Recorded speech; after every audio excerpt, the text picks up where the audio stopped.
വാർത്തകൾ തുടരുന്നു. നോക്കാം ടോപ്പ് ഹെഡ്ലൈൻസ്.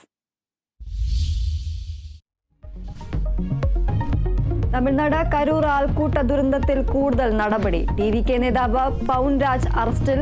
റാലിക്ക് അനുമതി തേടിയുള്ള അപേക്ഷയിൽ ഒപ്പിട്ടത് പൗൻരാജ്. മുൻമന്ത്രിയും DMK MLA-യുമായ സെന്തിൽ ബാലാജിക്കെതിരായ വീഡിയോയിൽ യൂട്യൂബ് ചാനൽ എഡിറ്റർ അറസ്റ്റിൽ. മുൻകൂർ ജാമ്യം തേടി ടി.വി.കെ നേതാക്കൾ മദ്രാസ് ഹൈക്കോടതിയിൽ. ദുരന്തത്തിന് പിന്നാലെ ടി.വി.കെ വില്ലുപുരം ബ്രാഞ്ച് സെക്രട്ടറി ജീവനൊടുക്കി.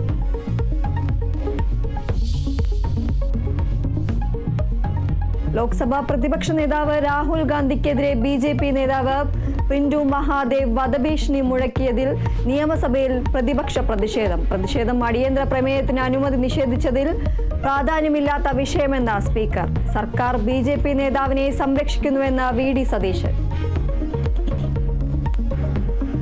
രാജ്യത്തെ ഏറ്റവും വലിയ ഒരു നേതാവിന്റെ നെഞ്ചിൽ വെടിയുണ്ട ഉതിർക്കുന്ന സംഭവം ഈ നിയമസഭയിൽ വന്ന് ഈ ഗവൺമെന്റ് മറുപടി പറയണ്ടേ?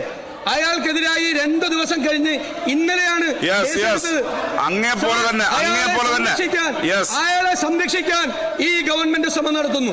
ഞങ്ങൾക്ക് അതിൽ ശക്തിയായ എതിർപ്പുണ്ട്. പ്രതിപക്ഷ ബഹളത്തെ തുടർന്ന് സഭ ഇന്നത്തേക്ക് പിരിഞ്ഞു.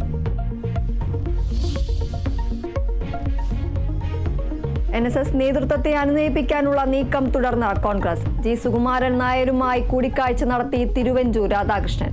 ജനറൽ സെക്രട്ടറിക്കെതിരെ കരയോഗങ്ങളുടെ പ്രതിഷേധം തുടരുന്നു. നെയ്യാറ്റിൻകരയിൽ G. സുകുമാരൻ നായർക്കെതിരെ ബാനറും നാമജപ പ്രതിഷേധവും. DGP യോഗേഷ് ഗുപ്തയ്ക്ക് വിജിലൻസ് ക്ലിയറൻസ് നൽകാത്ത സംസ്ഥാന സർക്കാരിന് തിരിച്ചടി. 5 ദിവസത്തിനകം ക്ലിയറൻസ് നൽകണമെന്ന് കേന്ദ്ര അഡ്മിനിസ്ട്രേറ്റീവ് ട്രൈബ്യൂണൽ. ഉത്തരവ് ക്ലിയറൻസ് നൽകാത്തതിനെതിരായ യോഗേഷ് ഗുപ്തയുടെ ഹർജിയിൽ.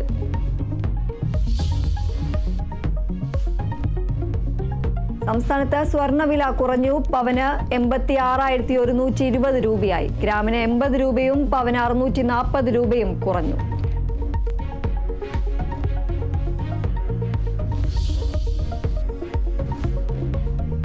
കാത്തിരിപ്പിനൊടുവിൽ Idukki Munnar vocational higher secondary സ്കൂളിൽ വൈദ്യുതി എത്തി. നടപടി കേരള വിഷൻ ന്യൂസ് വാർത്തയ്ക്ക് പിന്നാലെ സ്കൂളിലെ വൈദ്യുതി വിച്ഛേദിച്ചത് സുരക്ഷാ പരിശോധനയുടെ ഭാഗമായി. Kerala vision news big impact.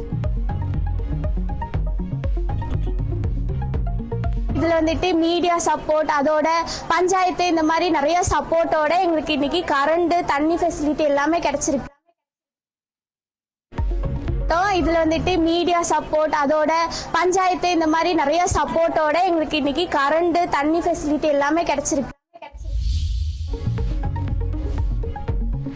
കൊല്ലത്ത് പോലീസ് കസ്റ്റഡിയിൽ നിന്ന് ചാടിപ്പോയ മോഷണക്കേസ് പ്രതികൾ പിടിയിൽ. അയൂബ് ഖാനും മകൻ സെയ്ദലവിയും പിടിയിലായത് വയനാട് മേപ്പാടിയിൽ നിന്ന്. ഇരുവരും ചാടിപ്പോയത് തെളിവെടുപ്പിനിടെ കടയ്ക്കലിൽ.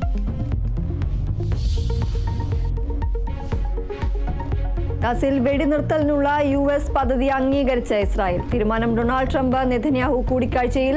ഹമാസും പദ്ധതി അംഗീകരിക്കണമെന്ന ട്രംപ്. നിരസിച്ചാൽ ഹമാസിനെ ഇല്ലാതാക്കാൻ എല്ലാ പിന്തുണയും നൽകുമെന്നും മുന്നറിയിപ്പ്.